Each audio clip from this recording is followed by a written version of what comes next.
de volta para a nossa terceira parte e última parte da nossa aula de hoje.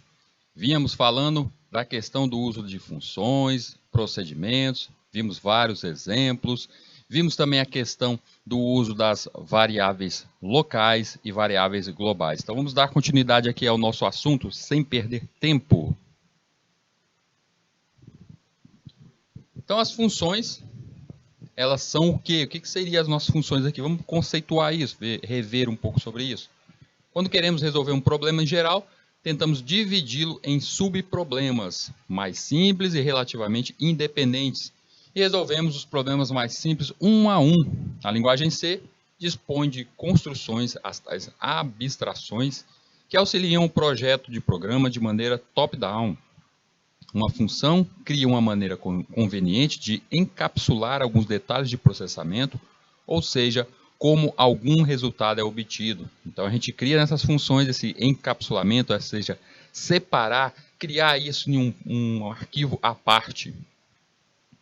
Quando esta computação é necessária, a função é chamada ou invocada. Desta forma, quando uma função é chamada, o usuário não precisa se preocupar como a computação é realizada, ou seja, o que vai acontecer. É importante saber o que a função faz, qual o resultado da execução de uma função e também como se usa tal função. Criando funções, um programa C pode ser estruturado em partes relativamente independentes que correspondem às subdivisões do problema. A gente já viu algumas funções aqui, básicas, que a gente utiliza, que são as funções prontas, printf, o scanf, o getchar, o sqrt, que vimos hoje, que está dentro da biblioteca MAT. Elas são funções da biblioteca padrão, elas fazem parte das bibliotecas padrões da linguagem C, ou seja, elas são funções prontas. Quando nos referimos a uma função, usaremos a maneira frequentemente utilizada sempre. Vamos lembrar o seguinte, gente, sempre que você estiver enfrentando uma função, estiver vendo se é uma função, escrevendo a função, sempre ela vai estar desse modo, seu nome e o abre e fecha parênteses. Então, quando você vê algo como printf, o scanf e tem os parênteses na frente, função. O main, função que inicia o nosso programa, é uma função. Por quê? Porque tem os parênteses. E esses parênteses servem para quê? Para recebimento dos argumentos, recebimento dos nossos parâmetros, passagem de parâmetros. Funções podem ser escritas independentemente uma da outra. Então, não é obrigado ter uma certa quantidade de função no seu código. Eu posso ter um limite de funções que eu posso utilizar? Não, é independente isso. Significa, em geral, que as variáveis usadas dentro de uma função não são compartilhadas por outras funções. Assim sendo, o comportamento da função é previsível. Se não for assim, duas funções completamente não relacionadas podem alterar os dados de uma quanto à outra. Se as variáveis são locais a uma função, programas grandes passam a ser mais fáceis de ser escritos. A comunicação entre as funções passa a ser controlada. Elas se comunicam somente através dos valores passados às funções e os valores retornados. Então é justamente isso, a utilização das variáveis locais dentro das funções, onde cada função, o código funciona inteiramente ali. Quer passar alguma coisa que está dentro da função, um valor, seja o que for, vai passar através dos argumentos, dos parâmetros.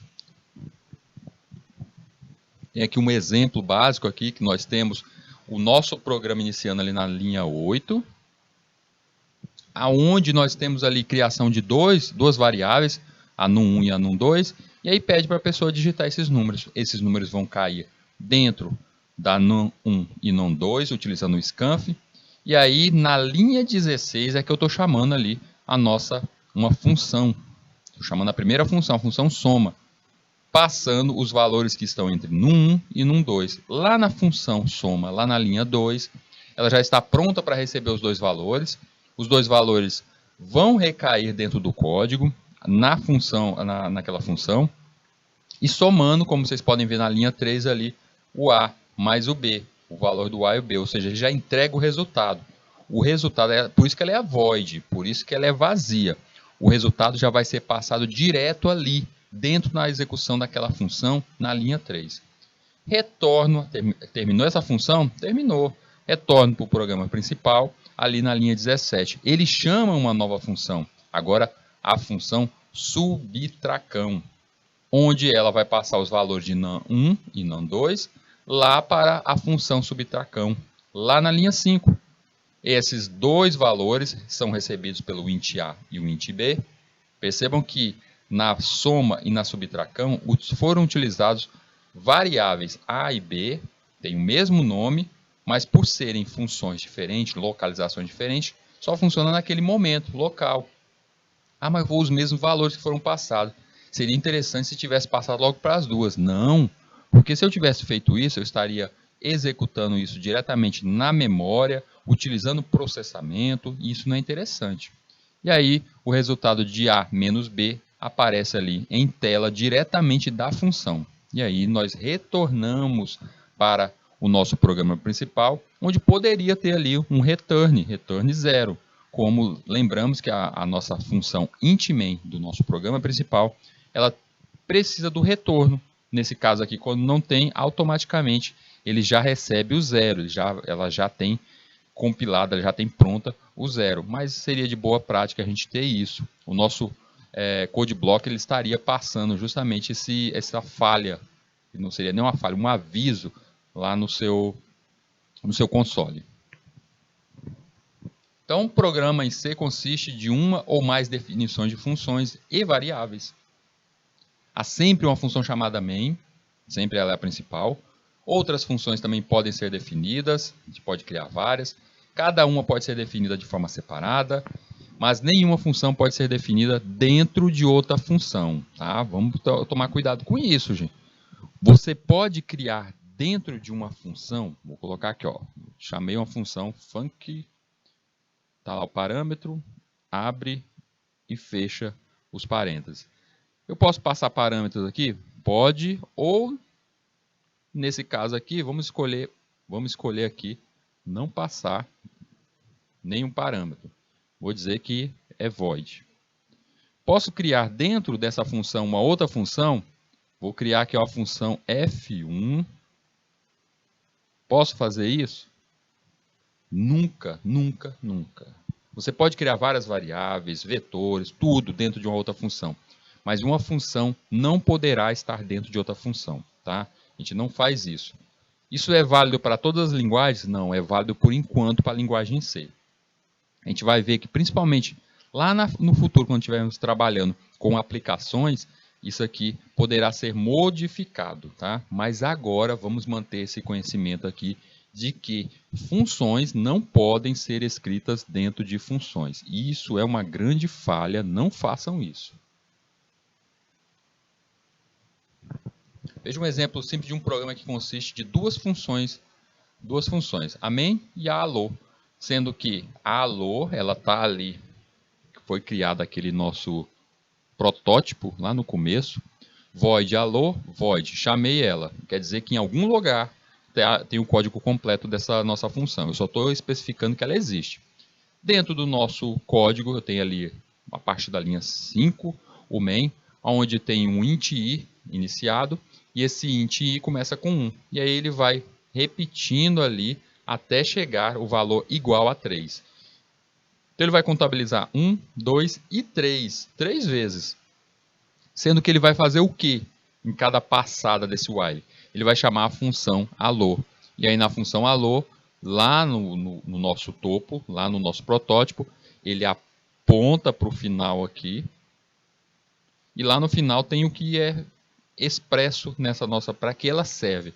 Ela tem um printf, onde vai estar ali o allo, salta uma linha. Então ele vai repetir 3 vezes allo, allo, allo. Todas as funções devem ser declaradas antes de serem usadas. As funções da biblioteca padrão, tais como o printf, o scanf, o getchar, são pré-definidas, mas mesmo assim devem ser declaradas. Deve ser anunciado ao compilador que elas existem. E é por isso que a gente sempre chama a biblioteca. Tá? Já está escrito o que faz o print, o scanf, o get. Já está escrito? Sim. Mas eu tenho que chamar a biblioteca delas. Então, ao fazer isso, é como se eu estivesse escrevendo a função ali no inicial do meu programa. É a mesma coisa de escrever a função. Formato geral de definição de uma função sempre será isso, gente. Nome da função, o tipo dela, tá? O nome da função, Faltou um espaçozinho aqui. E se tiver argumentos, a lista de argumentos. E dentro das chaves vai ter todas as declarações do que aquela função, o que ela faz. Argumentos. Nesse exemplo, nós pedimos que o usuário digite suas iniciais e então é chamada a função cumprimenta para imprimir a mensagem olá junto com as iniciais da pessoa. A pessoa vai digitar as suas duas letrinhas, são as iniciais aí, escolher duas iniciais, e aí deverá, após a chamativa da função, deverá unir o olá junto àquela inicial da pessoa. Ou seja, cada pessoa que entrar e colocar suas iniciais, ele vai dar um olá para aquela pessoa. Essas iniciais, seus valores, são passados para a função cumprimenta. A função cumprimenta, ela receberá isso, então é definida de forma que imprimirá a mensagem, incluindo agora essas duas iniciais. Vamos ver como isso aconteceu. Nas linhas iniciais, eu tenho ali a função cumprimenta, ela foi criada do tipo void, por quê? Porque ela não retorna nada, ela vai receber tudo do programa principal, todos os parâmetros do programa do código principal, e aí ela vai mostrar em tela diretamente ali. Então ela é do tipo void e ela vai receber dois char. Percebam que dentro dos argumentos ela está recebendo dois char ali, dois tipos char. E aí vem dentro do programa, o main, eu tenho ali o char primeiro e o char segundo. Logo lá na linha 7, pede-se para a pessoa digitar as duas iniciais, sem separação, porque ele vai fazer essa separação através do uso do getChar. A gente já viu que o getChar ele sai fazendo justamente isso. Ele pega aquela posição ali, e aí vem no primeiro getChar, na utilização do getChar, ele busca a primeira inicial e joga dentro de primeiro. Logo a seguir, ele busca o segundo e joga dentro de segundo. E aí vem a cumprimenta, a nossa função cumprimenta. Ao chamar a cumprimenta, ele está passando as duas variáveis, os dois itens, dois caracteres que foram separados em primeiro e segundo, e passa ali para a nossa função cumprimenta. A função cumprimenta, ela está ali no início só com o seu protótipo na linha 2. Realmente ela está a partir da linha 12, o nosso código. O nosso código dela, ela recebe os dois valores, os dois argumentos. Os dois argumentos ficam dentro das variáveis criadas por ela. E aí ela vem e repassa através de um print o valor desses duas iniciais. Ali o print, olá, chamando inicial 1 e inicial 2. E aí vai aparecer em tela justamente o que a gente quer. Olá, vírgula, e a inicial que foi digitada pela pessoa.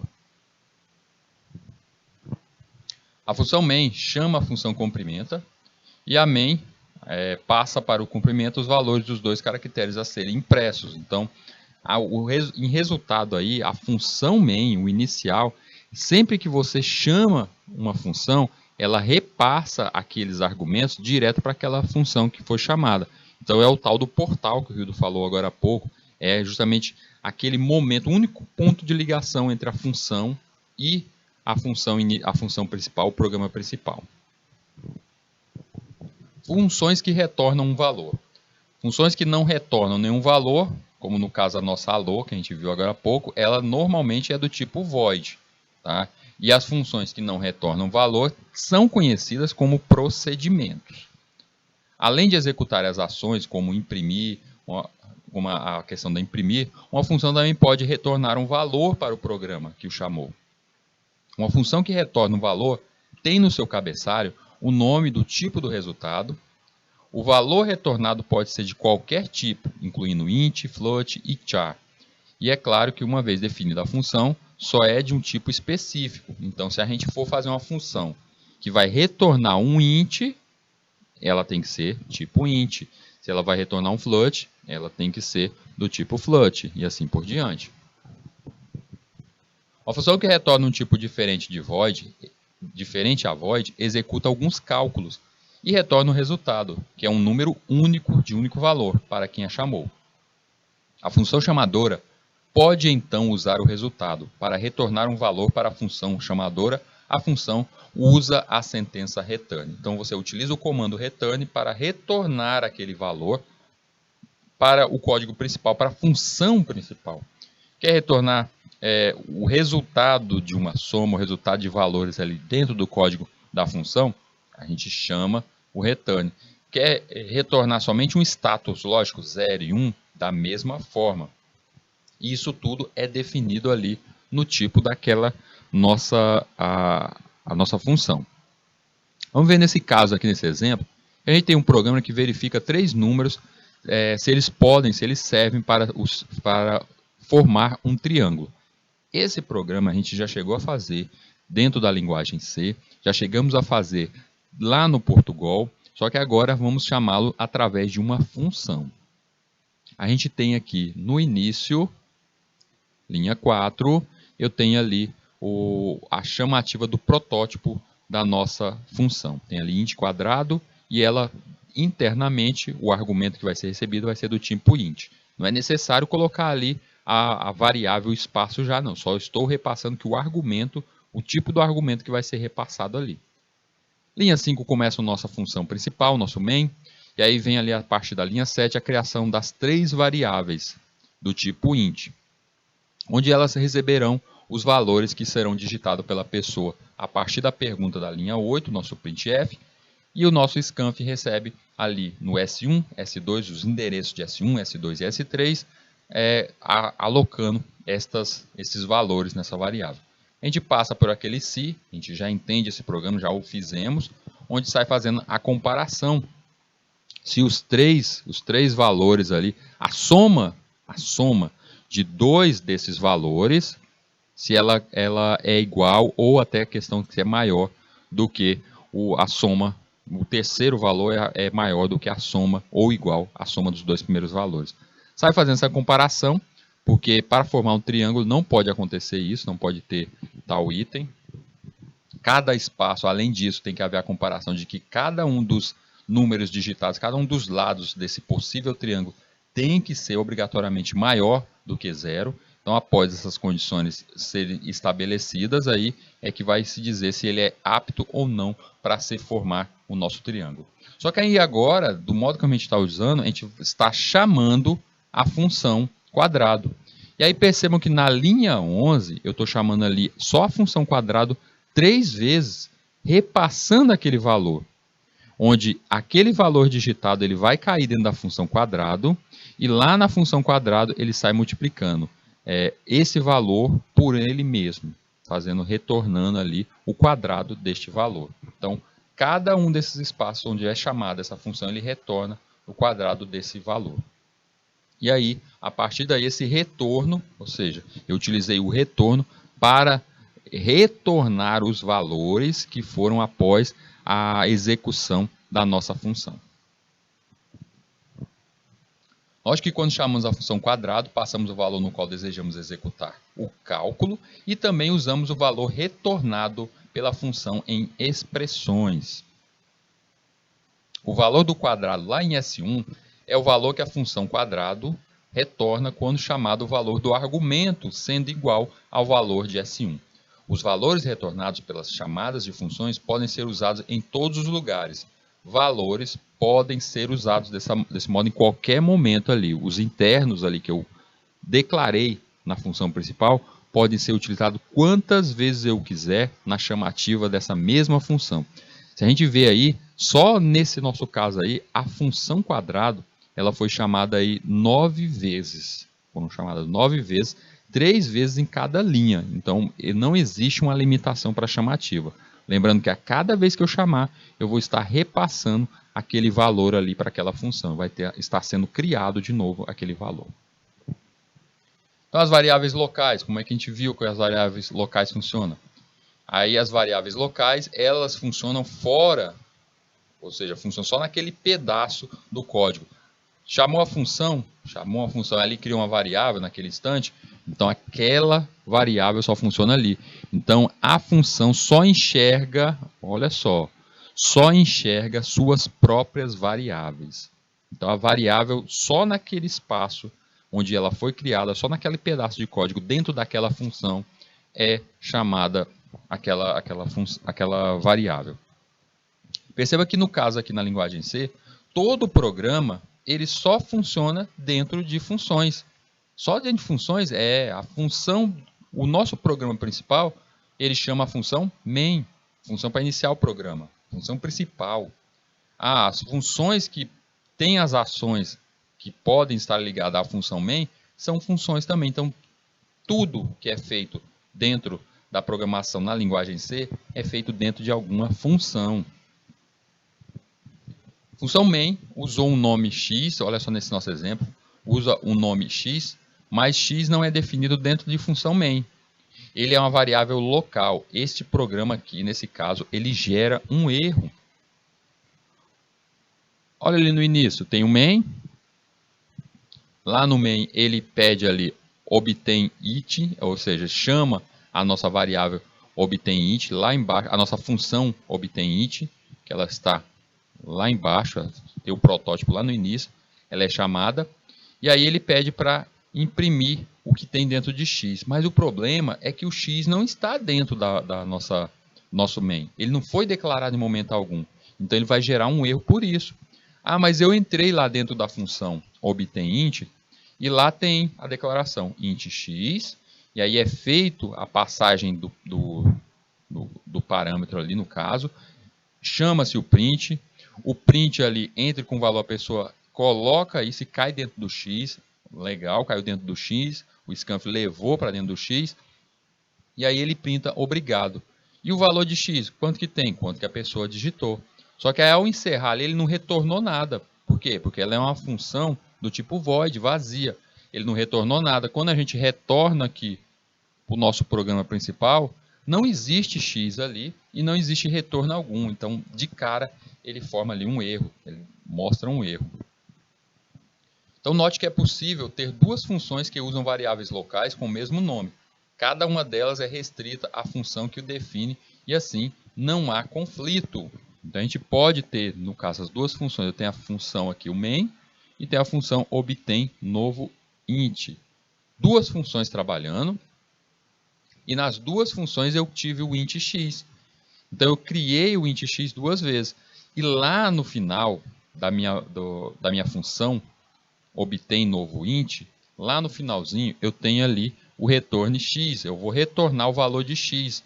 O que a pessoa digitou vai cair dentro de x, dentro dessa função, e ele vai retornar esse valor de x. Lá no nosso programa principal, agora sim você recebe esse valor, ele retorna esse valor aí. E aí sim, ele vai ter esse repasse.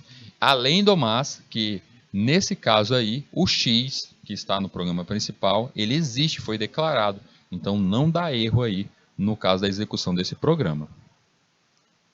Bora fazer uma revisão geral aqui. Vamos aproveitar aqui que a gente está perto do nosso encerramento de aula. E aí a gente vai partir para o momento de ficar até um pouco longe, esse nosso recesso, nossas férias. E eu quero que vocês utilizem estes programas para fazer justamente as suas práticas aí durante esse período. Faça pelo menos um desses programas por dia no seu celular, no seu computador. Faça um ali de vez em quando para praticar, para a gente não esquecer. Vou fazer a revisão geral lá desde o comecinho. Quem ainda está com alguma dúvida? Um programa que guarde dois valores digitados, criando variável. Então, criando a tal da variável. Como é que a gente faz isso? Molezinha, Rio. Criar uma variável é a coisa mais simples. A variável é o tal do cercadinho que o Rio fica dizendo. É o tal do espaço ali dentro da memória que a gente guarda esse item. Então, vamos pensar ali de como fazer isso. Tenho ali no início do meu código, um include, tendo stdio, e a include locale, que é, para que serve a locale, gente? Para que serve essa biblioteca locale? Ela serve para você utilizar caracteres especiais. Eu era obrigado a estar aí? Não, obrigado não. Mas como eu quis escrever ali, digite um número e colocar o acento no número, então, nesse caso, eu chamei a locale, que está ali o comando dela na linha 6, dizendo que eu quero utilizar os caracteres especiais do português. Na linha 3, dá início ao meu código, minha função main, e aí eu tenho expresso aí duas variáveis, a int a e a float b. Então eu estou sendo esperado aí tenho dois números, uma do tipo inteiro e uma do tipo float. Ele pediu para criar duas variáveis nesse nosso... criar o uso de variáveis, mas eu quis criar logo duas variáveis de tipos diferentes. O int e o float. E aí vem no nossa linha 8 pedindo a nossa função printf, pedindo para digitar um número. A pessoa digita, cai ali no endereço, olha o ezinho ali, gente, o e comercial na frente da variável a. Cai dentro da variável a, e percebam que ali dentro do scanf tem o porcentagem d, quer dizendo que é decimal. Então aí ele recebe esse primeiro número que vai ficar armazenado na variável a. A linha 10 tem um novo print pedindo para digitar esse número. A pessoa digita, esse número vai cair dentro do endereço, ó, o ezinho comercial no B, dentro do endereço de B, e percebam que existe ali no scanf agora um porcentagem F, mostrando que ele é float. Não é lá na linha 5 eu não disse que era float, então é float. Então se eu digitar ali o número 4, como foi digitado na telinha, digitei o número 4, ele vai guardar o quê? 4,0, porque é um float, ele quer a vírgula. E aí, linha 13, ele imprime os dois números, o primeiro número e o segundo número, sendo que percebam que lá na telinha mesmo está mostrando isso, 2, o primeiro número é um 2, e o segundo número é o 4,0, porque é flutuante. Programa que some valores das variáveis. Então, vamos ver como é que faz a soma de valores dentro de variável. Mais do que moleza.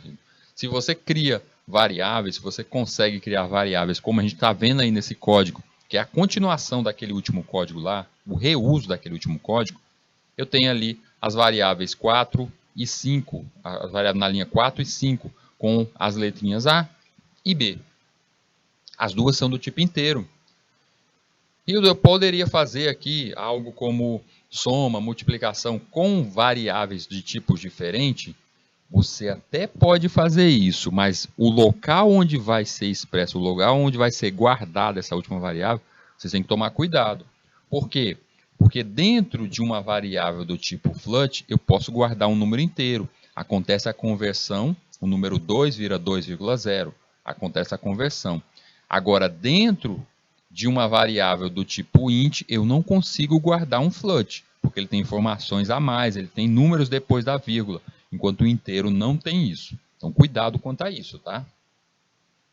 Eu venho ali na linha 8, peço para a pessoa digitar os dois números acabam sendo digitados e caem ali no valor dentro do endereço de A, logo a seguir o endereço de B é o segundo número que vai cair, as duas variáveis aí são do tipo de número decimal, ou inteiro, então no caso vem um Dzinho aí, e aí vem aonde eu posso fazer o processamento direto ali na chamativa, dentro da função do print. No primeiro eu tenho ali a soma, A mais B, ele pediu para fazer as operações, vamos fazer logo as 4. Primeira vem A mais B, a segunda linha ali eu coloco A menos B, A multiplicado por B e A dividido por B. Então eu coloquei todas as linhas ali, não esqueci de colocar o barra N, que eu quero que seja mostrado um em cada linha, não ficar todo uma em cima da outra. E aí, na nossa tela, mostra ali, digitei os números, o 6 e o 3. Na primeira, na linha 13, eu somei, 6 mais 3 deu 9, 6 menos 3 deu 3, 6 multiplicado por 3 dá 18 e 6 dividido por 3 deu 2. Então eu consegui mostrar todos eles aí sendo processados direto dentro da função print, da printf. Elaborar um programa em C que soma dois números inteiros e mostrar o valor da soma na tela. Caso a soma dos dois números seja maior do que 10, uma mensagem informativa na tela deverá aparecer. E aí a gente deve utilizar isso usando estruturas condicionais. Então a mesmo código de anterior, recebi dois números, eu recebo os dois, faço a soma, só que agora, ao invés de ter várias operações, é só a soma, mas eu vou seguir um caminho de mostrar se esse número é maior do que 10 ou não. Tenho ali o nosso programa iniciando, ainda não estou mexendo com função. Vocês veem que a nossa revisão aqui está passando de item a item, passo a passo, a gente seguindo a evolução como a gente viu nas nossas aulas. Criei as duas variáveis, ou melhor, três variáveis. Eu criei a variável A, a variável B e a variável soma, todas elas do tipo int. E todas elas estão na mesma linha, perfeito, porque são as 3 do tipo int. Então, quantas variáveis eu vou criando, eu vou só separando pela vírgula e não esquecendo de finalizar com o ponto e vírgula. Se eu tivesse que criar uma nova aí, do tipo flut, linha seguinte, você colocaria flut e o nome dessa nossa variável. Linha 7, pede para digitar os números, o número inteiro. A pessoa digita o número, esse número cai dentro ali da variável A. Logo a seguir, na linha 10, digita mais um número. Cai isso vai cair dentro da variável B. Lá na linha 13, acontece o processamento, a soma desses dois números. Lá na variável soma vai receber, olha ali o valor de recebimento, A mais B. Então, A mais B, os dois números são digitados, recaem dentro da variável soma. Linha 14, eu peço para imprimir o valor da soma, ou seja, o valor da soma dos dois números deu tanto. E aí, no caso ali, do nosso exemplo, 12 mais 14 deu 26. E aí chegou a estrutura condicional que foi pedida aqui. Deixa eu fechar esse parênteses aqui para ficar bonitinho. Estrutura condicional que foi pedida para nós. Vem um se ou if. If, aí qual é a condição para eu entrar dentro desse if e mostrar? Eu quero saber qual é o valor da soma que é maior do que 10. Somente aquele que é maior do que 10. Somente aquele que for maior que 10 vai mostrar essa mensagem. Perfeito, então. Então vem o if, soma maior do que 10, aí ele mostra a mensagem. O valor da soma é maior do que 10. E se eu tivesse colocado ali 2 no primeiro número e 3 no segundo? A soma seria 5. E aí, quando chegasse na linha 16, ele perguntaria: 5 é maior do que 10? Não é, ele passa direto. Pula direto aí e não mostraria em tela tal coisa. É o início da nossa estrutura condicional.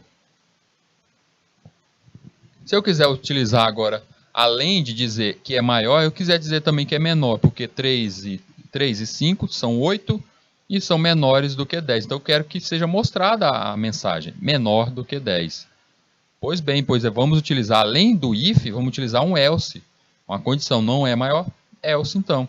Então se, no caso eu digitei ali os dois números, 4 e 5, deu 9. 9 é maior do que 10? Não é maior do que 10. Então ele não entra dentro do print na linha, dentro desse laço ali, na linha 17. Ele não entra nessa estrutura, laço não, é estrutura na linha 17. Ele parte para o else, o se não, na linha 20 e mostra essa mensagem aí, o valor da soma é menor do que 10.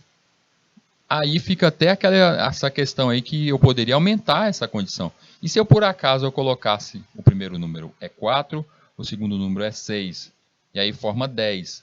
10 é maior do que 10? Não é maior. Não é maior, então eu pularia direto para o else, e aí mostraria o valor da soma é menor do que 10. E não é, seria 10. Então eu poderia fazer uma condição aí também, se fosse digitado um 10. Tá? Eu poderia melhorar, refinar isso nessa nossa estrutura. Nesse novo caso aqui, o programa que calcula a idade média de um grupo de pessoas. Eu quero que mostre, que faça um cálculo da idade média de um grupo de pessoas, ou seja, eu vou pedindo a idade do primeiro, idade do segundo, idade do terceiro, idade de cada participante, eu vou fazendo a soma bem ali. E aí chega um momento, não, agora chega, finalizou. Eu tenho que colocar um finalizador. O finalizador aí, nesse caso, vai ser quando a pessoa digitar -1. E aí eu saio disso. Então é um looping, eu vou estar criando um looping, vou estar criando essa repetição aí, esse looping aí. Como é que a gente faz esse tal desse looping bem aí? Esse looping a gente faz da seguinte forma. Vamos começar o programa da base dele, do jeito normal. Ele começa ali criando as variáveis, cria uma soma, uma quantidade e uma idade. É para receber esses valores. Vem um flut para a média, que depois de somar tudo eu quero tirar uma média dessas idades. Então, normalmente pode ter vírgula. Por isso eu estou criando do tipo flut. Soma eu inicio com 0, porque o primeiro número vai ser 0, não vai ter ninguém ainda. A quantidade vai ser 0, porque não vai ter ninguém. E a primeira idade vai estar zerado, porque não tem idade alguma. E aí vem o nosso modo que a gente vai utilizar para repetição, o nosso while. Pergunto dentro do while a condição para entrar nesse while. Idade é diferente de -1? Por que eu estou perguntando isso? Porque se for menos 1, eu passo direto. Não é a condição para a gente encerrar o programa, não é colocar menos 1. Então, se eu digitar menos 1, passa direto. Então, a idade é diferente de menos 1. Se ela for diferente de menos 1, você entra nesse laço bem aí. E aí vem printf, idade da pessoa. Você tem que digitar a idade da pessoa 1, que é um laço a cada passada. Se você digitou é diferente de menos 1, a gente continua. O scanf vai ler essa idade, vai ser guardado dentro de idade, e aí vem a pergunta ali, vai sendo passada de cada um.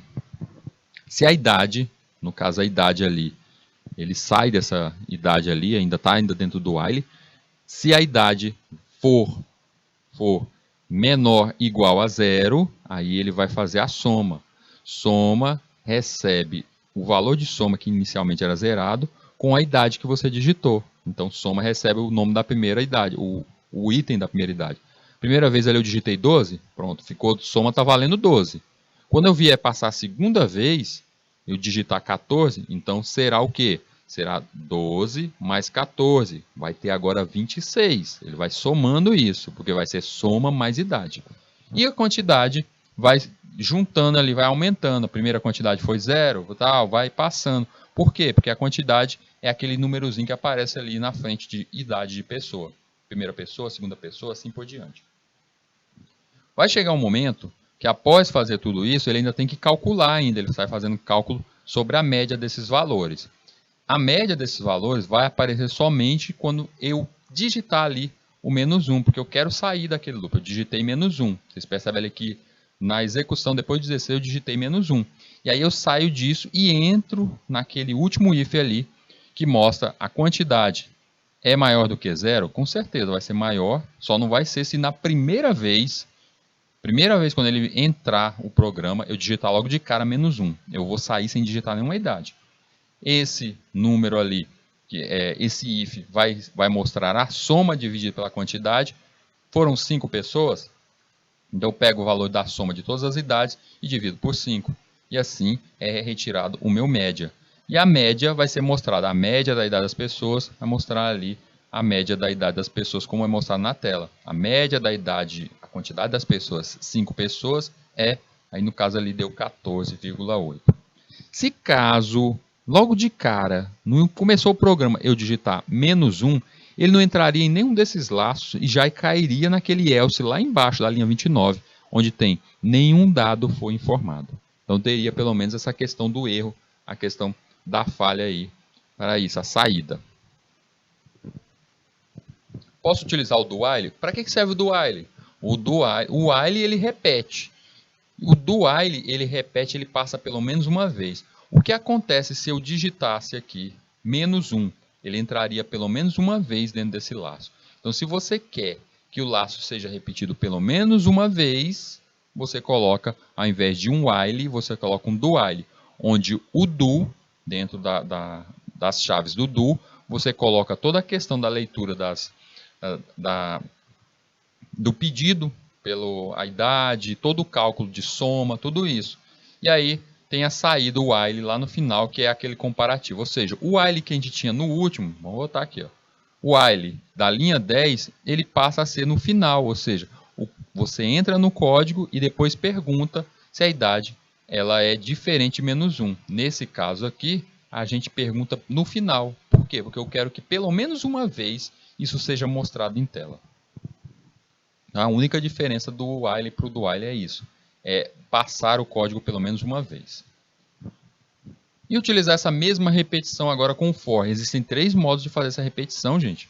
Existe através do while, através do while e através do for. A gente pode utilizar os 3. Qual é a melhor estratégia? Não tem essa questão de a melhor estratégia. É você utilizando a estratégia para aquele uso naquele momento, o que você quer. Temos a mesma questão do código, só que agora, ao invés de utilizar o nosso while, na linha 10 eu estou criando uma nova variável que vai ser o meu contador.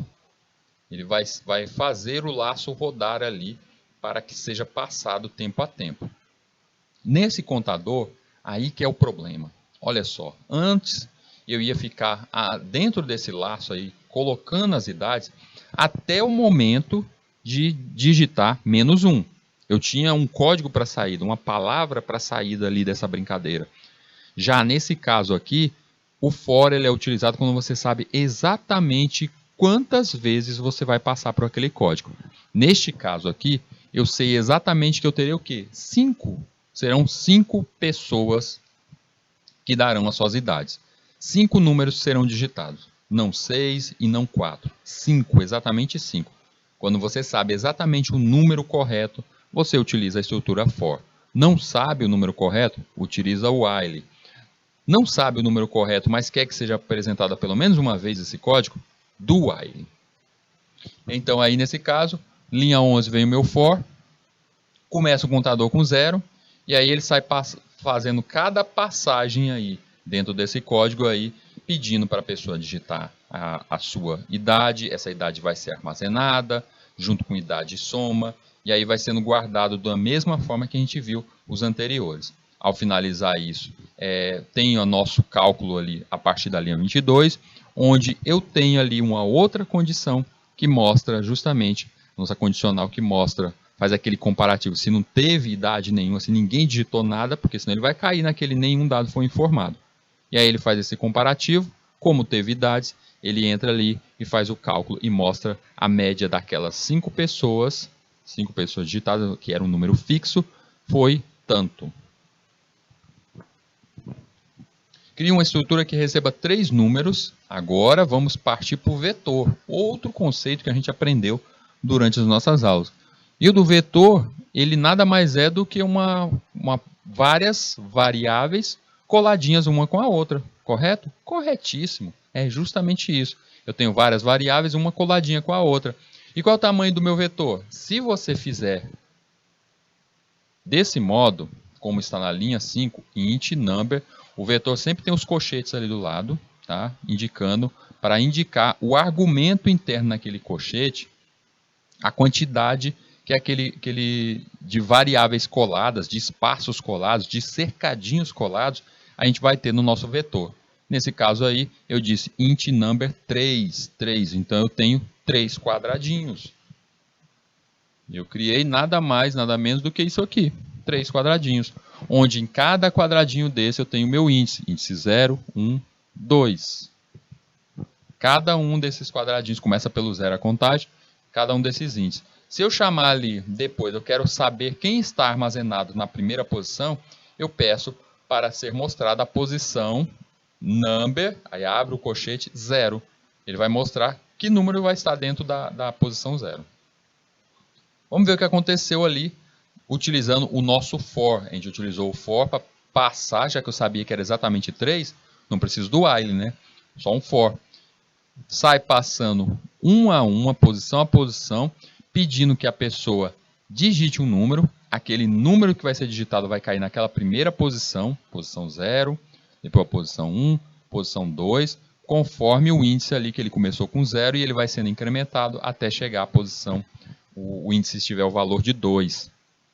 Após isso, a gente tem que refazer o mesmo caminho, só que agora, a partir da linha 13, no novo laço, que é uma repetição do primeiro laço, mas agora com leitura. Não tem um scanf ali, não tem incremento. Eu só saio fazendo o print, mostrando cada um dos espaços. Ou seja, eu saio refazendo ali o número 1. O que tem dentro do número 1? Eu digitei ali primeiro 10, 2 e 14. E aí, na passada que eu vou refazendo ali, na linha 13, eu saio olhando cada uma dessas posições. Posição 10, posição 0, o que tem? Tem 10. Posição 1, tem 12. Posição 2, tem 14. Então eu só saio refazendo o caminho. E tem como fazer soma com vetores? Ora, se tem como fazer soma, as operações com variáveis, e os vetores nada mais são do que variáveis encadeadas, ou seja, coladinhas, então tem como fazer sim essa soma. Vamos ver nesse caso aqui, a gente começa o nosso programa, criei aquele mesmo vetor, ou seja, estou reutilizando aquele código, criei o meu vetor aqui com 3 posições, criei algumas variáveis, a variável após do tipo int, a variável índice do tipo int. Eu tenho ali a partir da linha 8, um for, onde vai ser aquele nosso laço, onde eu saio preenchendo, que a gente viu no último exemplo. Eu peço para preencher as posições do nosso vetor. Vamos ver aqui nosso vetor, tá lá.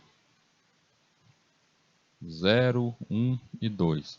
Cada posição dessa eu saio colocando um número. Posição 1, 4, posição 2, posição 0, 4, posição 1, 1, posição 2, o índice 2, eu coloco 6. Então eu tenho ali os 3 números já dentro do meu vetor a partir ali da linha 8. Na linha 13, eu vou fazer o quê? Vou rever cada um desses locais, dessas posições. E saio refazendo o caminho. Posição 0, o índice 0, índice 1, índice 2. E mostra em tela ali o que a gente vê. Número 1 tem 4, número 2 tem 1 e número 3 tem 6. É o que a gente fez na última questão. Só que agora o que eu quero? Eu quero que a partir da linha 17, a variável após receba number, isso está dentro do mesmo for, o number com a posição, cada uma das posições, o 0 e a posição 2. Ou seja, eu quero fazer a soma dessas duas posições aqui. Quem estiver na posição 0, no índice 0, e quem estiver na posição do índice 2, vai fazer a soma. Como é que eu faço isso? Basta fazer um simples mais ali. É um processamento normal que a gente faz até mesmo usando variáveis. E aí mostra em tela ali a soma da posição 0 com a 2 seria igual a 10, o valor de 10. Vimos o vetor, então dá para fazer a mesma coisa também através de vetores multidimensionais, as matrizes que a gente viu. A matriz, código um pouquinho maior aqui, tá? Ficou menorzinho para vocês, mas a gente começa ali, linha 3, criando um int tamanho 5, ou seja, eu estou querendo criar já esse int, que nem precisava ser um int tamanho, eu podia criar ali um define, né? A gente podia criar uma constante ali, ficaria até bem mais prático, bem mais bonito. Vem ali a nossa função, um procedimento, void imprimir, aonde eu tenho ali um int, um m de um tamanho tanto, a crescer a um certo tanto, e vai até 5. Eu tenho os ints, criei duas variáveis, a int i e a int j, para usar dentro desse nosso laço. Mas vamos ver, antes de chamar essa função, bora ver lá embaixo o que interessa. Aí a gente vai refazendo o que as funções estão pedindo. Lá no int main, eu peço int mat 55, ele já começa logo fixo, que é do tamanho 5. Vem um int, duas criações, o int i e o j. Eu faço o sRange time null. Gente, o que é isso na linha 24? É um preenchimento aleatório, quer dizer que eu estou preenchendo de forma aleatória aqueles números. Tá? Então, preenchendo ali de forma aleatória. Não estou pedindo para a pessoa preencher, eu estou preenchendo de forma aleatória. Então, os números são preenchidos de 0 a 9 de forma aleatória, usando o nosso, a partir do linha 26, usando o nosso range, preenchendo ali de forma aleatória. Eu não pedi para a pessoa, não pedi em momento algum para a pessoa digitar número a número, posição a posição dentro da nossa matriz. E aí vem, a partir da linha 31, a chamativa da nossa função imprimir. Na função imprimir, lá no topo, ela vai percorrer aquele laço, e ao percorrer aquele laço ali, ela vai conseguir mostrar as posições, o que tem dentro das posições ali da nossa matriz. E para encerrar, ela ainda faz a soma. Linha 34, ela faz a soma, do mesmo jeito que a gente pode fazer soma lá nos vetores, a gente faz aqui também. Faz a soma devido às posições. Então, eu estou somando ali as posições de cada linha, ali o que está em cada uma das linhas ali, somando os vários valores dependendo da sua posição. O programa aqui consiste de duas funções, main e allo, e quando executar esse programa, imprimirá a mensagem allo 3 vezes. Fizemos ele hoje, então esse caso aqui, eu tenho aqui a chamativa no programa principal, está lá o main. Entro no while e chamo a função allo, que a gente vê que tem nada mais dentro da função allo, um printf allo, com a frasezinha lá, a palavrinha allo. Como eu entrei em um laço, num while, que roda até 3 vezes, então vai ser impresso 3 vezes esse nomezinho aí em tela. Faça um programa que o usuário digite suas iniciais, a gente já viu isso, e chama a função comprimenta para imprimir a mensagem olá junto com as iniciais digitadas. Essas iniciais e seus valores serão passados para a função comprimenta, e a função comprimenta é definida de forma que ela imprimirá a mensagem incluindo quaisquer iniciais passadas. Fizemos ela hoje também, não foi isso, gente? Vamos só relembrar o que fizemos? A gente chamou o protótipo, está lá, protótipo. O código dessa função está lá no final, void cumprimenta, onde tem ali internamente os argumentos são do tipo caractere, porque vão ser duas iniciais. E aí, dentro do nosso programa principal, a partir da linha 3, a gente tem ali o char, primeiro e segundo, onde vai ser justamente as duas variáveis que vão receber do tipo caractere. Peço para a pessoa digitar os dois números, as duas letras, sem separação, as duas iniciais, sem separação. E aí eu utilizo o getChar, que sabemos que ele serve para pegar o item daquela posição. É uma função pronta, gente. Ele pega o item daquela função.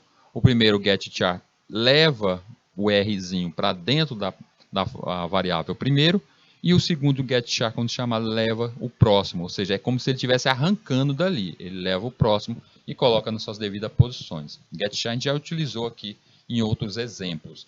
E aí, resultado, lá na função cumprimenta, é chamado o print, o olá, e aí mostra os valores das duas iniciais, que foi passado através dos argumentos, e assim, olá, e as iniciais que foram passadas, o RO. O programa seguinte pede as instruções ao usuário, e se o usuário responder não, a função termina. Então a gente quer algo para encerramento ali para o nosso programa. Um programa que tenha encerramento, bem simples ali. Eu criei o início da nossa instrução, nossa função, está lá o protótipo, ela está ali,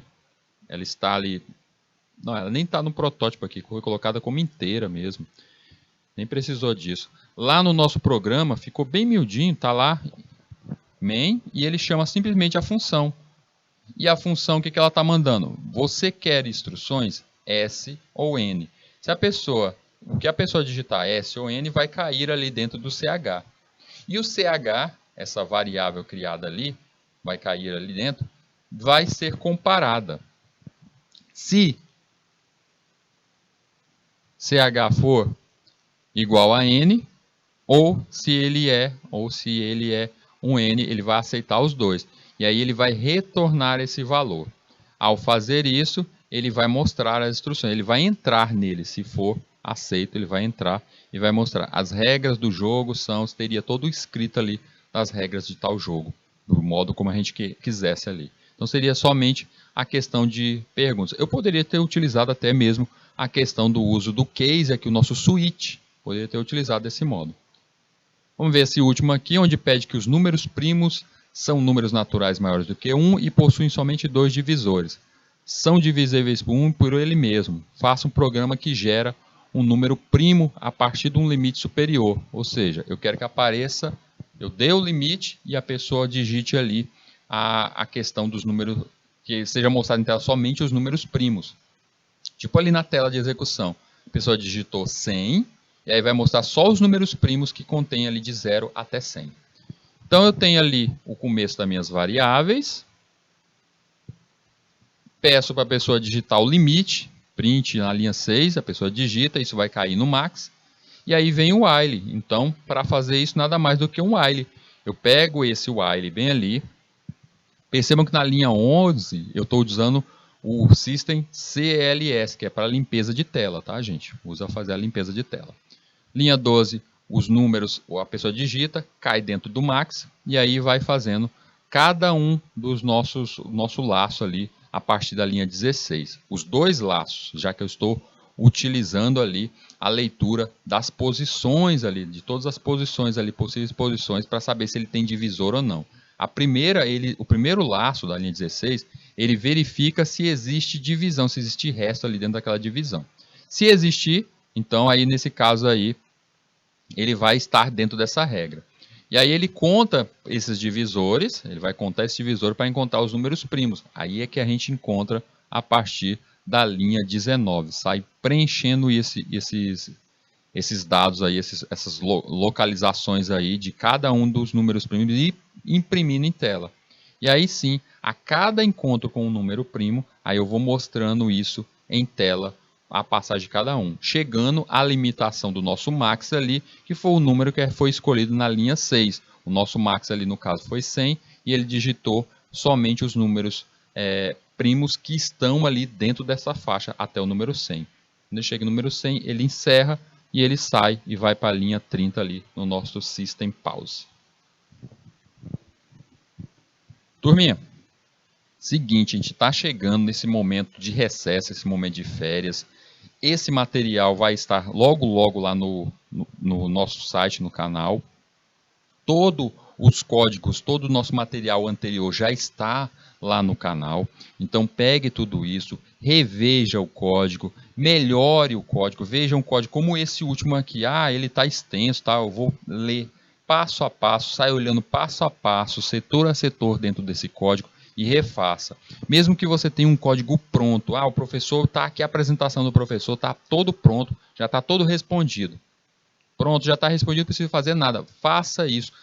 Transcreva isso para o seu celular, para o seu smartphone, transcreva isso para o seu computador, faça o código completo. Por isso até que eu tento não passar o código logo para vocês, passar ele no modo executável. Não vou passar isso não. Eu quero que vocês digitem passo a passo cada um desses códigos, porque assim vocês praticam, vocês verificam erros, começam a aprender mais. E vamos fazer esse trato que durante esse nosso intervalo a gente vai fazer muito disso, praticar muito para voltar aqui, top de linha quando a gente retornar às nossas aulas. Então vou agradecendo aqui vocês estarem comigo essa manhã e a gente se vê depois do recesso na nossa próxima aula. Até mais!